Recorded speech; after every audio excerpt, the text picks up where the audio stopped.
સમાચાર મહેસાણામાંથી સામે આવી રહ્યા છે કે જ્યાં કડીના વડાલીનો આખો વિસ્તાર બારોબાર વેચાઈ ગયો। વડાલી ગામનો તરસનિયાપરા વિસ્તાર બિલ્ડરના નામે થતા ખળભળાટ મચી ગયો છે। શાળા આંગણવાડી રહેણાંક વિસ્તારની જમીનનો બારોબાર દસ્તાવેજ કરાયો। અમદાવાદના બિલ્ડરે સરકારી રેકોર્ડમાં છેડછાડ કર્યાના આક્ષેપ લગાવવામાં આવ્યા।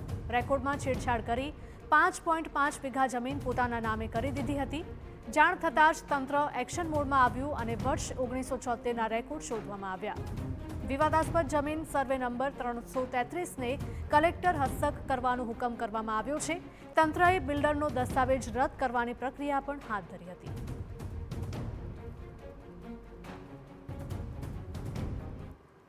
ચિત્રીની અંદર સ્કૂલ આવેલી છે, મહાદેવ આવેલું છે, આંગણવાડી આવેલી છે અને અમારા મકાનમાં એક પણ 10-15 મકાનની કોઈ પણ જઈ શકે એવી પણ ગણતરી છે અને સ્કૂલ બી આવેલી છે અને વધારે જે અમે મૂકેલી હતી અમે સાહેબને પરચા અમે જે આચાર્ય સાહેબ કરાવીને એમને અમે રજૂઆત કરી કે સાહેબ તમે આપણા સ્કૂલના આધારે તમે કોઈ પણ તમે તાલુકામાં જઈને તમે અરજી આપો।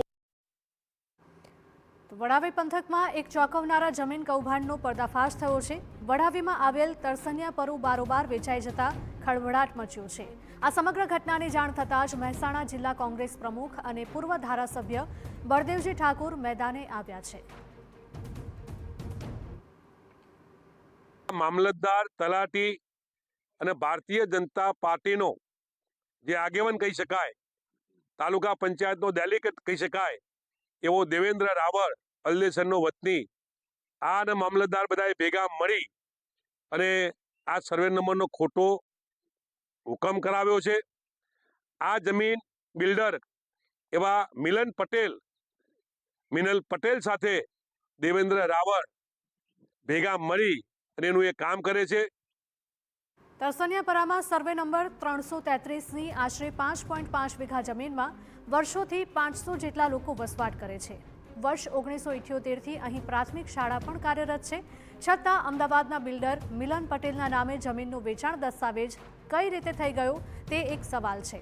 વર્ષ 1976ના રેકોર્ડમાં ગણોત્યાની નોંધનો અમલ ન થયો હોવાનો ફાયદો ઉઠાવી આ કૌભાંડ આચરાયાની આશંકા છે।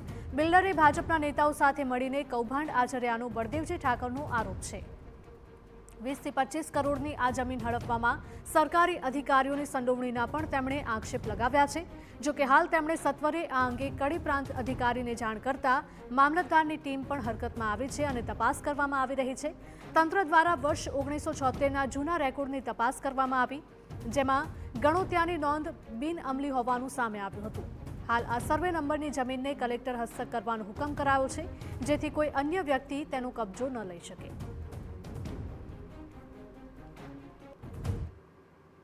આ જગ્યા શ્રી સરકાર દાખલ થશે।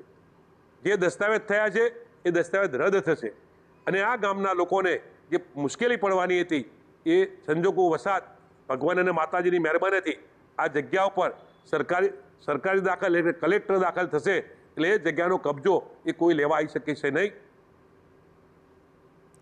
મામલતદારે ખાતરી આપી છે કે જવાબદાર સામે પગલાં લેવાશે। જમીન હાલ શ્રી સરકાર દાખલ થવાની પ્રક્રિયામાં છે। સત્વરે કાર્યવાહીથી હાલ તો જમીન ભૂમાફિયાના હાથમાં જતી બચી ગઈ છે, પરંતુ આ ઘટના અનેક સવાલો ઉઠાવી રહી છે।